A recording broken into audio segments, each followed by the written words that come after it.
Entre rock, punk et metal, c'est parti pour l'histoire d'un groupe représentant l'idéal du rock américain des années 2000. Générique. 30. Yeah.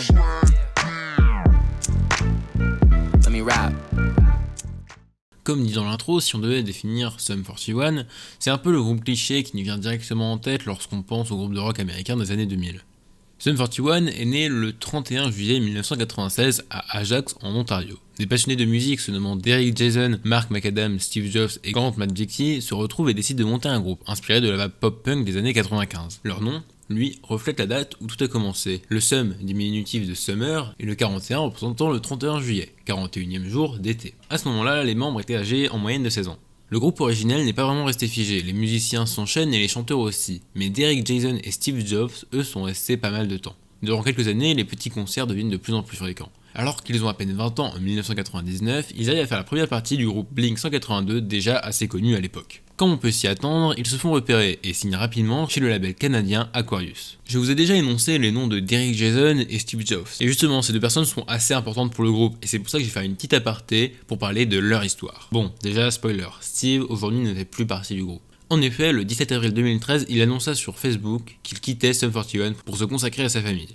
A retenir qu'il est tout de même resté batteur du groupe durant 17 ans. Derek et Jason, quant à lui, est le dernier membre originel toujours présent. À ses débuts, il s'occupait de la guitare lead, mais 2 ans après la création du groupe, il prend les commandes et devient le chanteur-compositeur de Sum 41. Aussi, depuis ce changement, il ne fait plus la guitare lead, mais la guitare rythmique. Parenthèse fermée, passons à leur premier succès entre 2002 et 2003.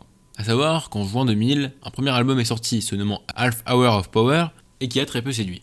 Le groupe à ce moment-là était constitué de Derek et Dave à la guitare, Cone à la basse et Steve à la batterie. En 2001, un second album sort, se nommant All Filler No Killer, arrive à la 15e place du top 50 des meilleurs albums de pop-punk. Cet album est assez important car il compte leur musique la plus écoutée encore actuellement, qui se nomme Into Deep. Bon, on arrive en 2002 et à la fin de cette année, un troisième album sort, Those She Look Infected. Je pense que vous avez déjà vu cette affiche quelque part.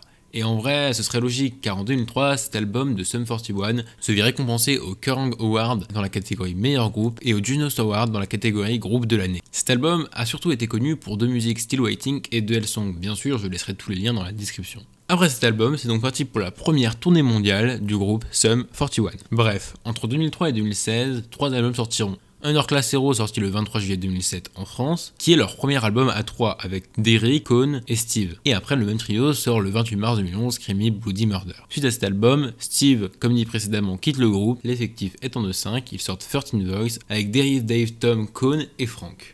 Nous voilà en 2016, et ça fait déjà 5 ans qu'aucun album n'est sorti. Le groupe est décomposé, et même si le batteur originel est parti, Dave, le guitariste lead du premier album, est revenu. En bref, Sum 41, c'est 14 nominations, 615 774 800 vues sur YouTube, 703 619 800 écoutes en stream sur le top 5 de leur musique Spotify, et un album sorti en 2019. Et surtout, pour finir, un World Tour toujours en cours. Sur ce, c'était Briac, tchuss!